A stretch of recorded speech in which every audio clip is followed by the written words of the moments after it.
Well, it's the morning after the night before. I'm here with Mike Kelly, our Sunny Sun News editor, Steve Brown, our chief sports writer. I'm Neil Farrington, the sports editor. And, well, the air of depression is tangible, even in our cynical office. We're not, obviously, season ticket holders at Newcastle or anything like that, but there's a gloom. It's certainly descended. What do you think about them, boys? Steve, you first. Who's to blame? And where do they go from here, Newcastle United? Well, first of all, I would say there's much more than gloom. It's like angst, isn't it? Who's to blame? You've got to start at the top. But the trouble for that, for me, is this guy who he wants to be part of it all. He wants to lap up the adulation. Mike Ashley, yeah. He's in America. Yeah, exactly. Where's the leadership? Exactly. He's left it in the hands of a bunch of people. What are they? Yes men for him.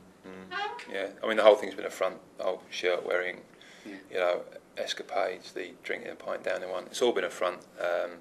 The guy has no emotional pull towards Newcastle United. He has no emotional commitment to Newcastle United, and that's been proved by the way that the whole Keegan debacle has been handled. I don't know whether you agree, Mike, or whether you think other people are to blame. I'm not so wholeheartedly against Ashley as other people are. I think at the moment emotions are running high and people are being pictured by the newspapers throwing their shirts into the River Tyne. We've been here before, obviously, but I think the overwrought nature of the reaction, I think it's too much. I don't think I have my doubts about Mike Ashley, first of all. I'm not sure if he's 100% behind Newcastle, but there are worse people to have running your club. I'm not 100% behind Kevin Keegan. Was he the best person for the club? Where did the row emanate from? I was just thinking about it because one of the big things he's made a point of criticising the Ashley regime was the fact that he wasn't allowed to choose the players he wanted.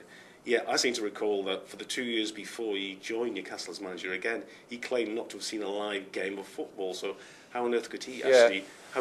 How could he be responsible for the transfer market when he's not watching games? To be fair, King, I don't think what he said was I've got to be the one that chooses, goes and sees players, goes and spots players, and chooses who comes to the club. What he said is basically a manager should be able to say who he doesn't want to come to the club. Basically, he said all along, I'm fine with Dennis Wise, I'm fine with Tony Jimenez, I'm fine with Jeff Terry going out into Europe, across Britain, wherever, and spotting players and coming to me and saying, have a look at this player, he's top class, and then if I say yes, I like him, they go out and do the negotiations and bring him to the club. But what he's saying is, basically, at least 2 players have been brought in during this transfer window, or certainly on transfer deadline day on Monday, that he did not want at the club, that he did not want to think were good enough for Newcastle United. So basically, he came to the club, or came back to the club, having been promised power of veto. He knew the setup, he knew that Dennis Wise was going to come in, he knew that other people would be going out into Europe, spotting the players that he didn't know about, because as you rightly say, he just hasn't watched football in the last 3 or 4 years. But suddenly that power of veto vanished. Even last Friday, where he's had to sit there and contradict himself over James Milner, having said 3 days earlier the sale of James Milner was unthinkable.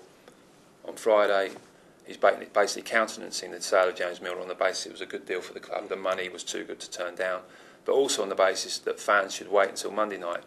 And I think he himself still believed at that point that Messrs Wise, Jimenez and Ashley ultimately were going to deliver. They were going to deliver the players he wanted, or the players that he told them, the players that that they might have recommended to him that he thought were worthwhile pursuing. He expected the club to go and do all they could to go and get those players. In the end, he got a couple of people that certainly outside of Spain and South America nobody's heard of. To be fair though, I'd never heard of Gutierrez and Colaccini before. I'd heard of Colaccini. To be fair, I think that's an example of how the system could work well. Keegan is obviously, I think he's aware in some way of Colaccini, because I think most people who follow football sort of day in, day out and live and breathe it were aware that Colaccini was obviously an Argentinian international. He had quality. But I think he's then looked at Colaccini, having been told by Wise and co, he's available, and has then said yes. Gutierrez, I think, he's sat down, he's had a look at videos, he's seen that the guy's not your typical Latin player. He's all heart, he's all work, his commitment spot on, and I think he said yes, that's fine, bring him to the club as well. He was absolutely fine with those 2 clubs. That was an example of how it should have worked. That was an example of how Ashley promised it would work. But then suddenly, when they need to go that little extra mile at the death in the transfer window, they failed Keegan, and therefore they failed Newcastle. So I agree with you to a certain extent on Keegan. I don't think he's blameless. He nailed his colours to the mast with Yowie Barton, which was a mistake. He backed the wrong horse there completely. No one was with him, and that may be a stick that, you know, the board are left behind, you know, try and beat him with over the next week or so when they're desperately trying to sort of, you know, overcome this sort of PR disaster that they've set up for themselves. But they're going about that the total wrong way, aren't they? Because they're getting stuck into Kevin. Exactly, yeah. Which is they're on a loser there. Totally. Yeah. I was saying that the Barton thing wasn't an eye-opener because I remember speaking to Steve a while ago about when the Barton thing blew up. I assumed it was they weren't going to sell him because Ashley didn't want to write off £5 million, and it turned that he wasn't bothered about the cash. He wanted red. It was Kevin Keegan who stood by him, and remember the backlash against Barton there. So it showed that Keegan wasn't particularly in tune with the fans there because they wanted red.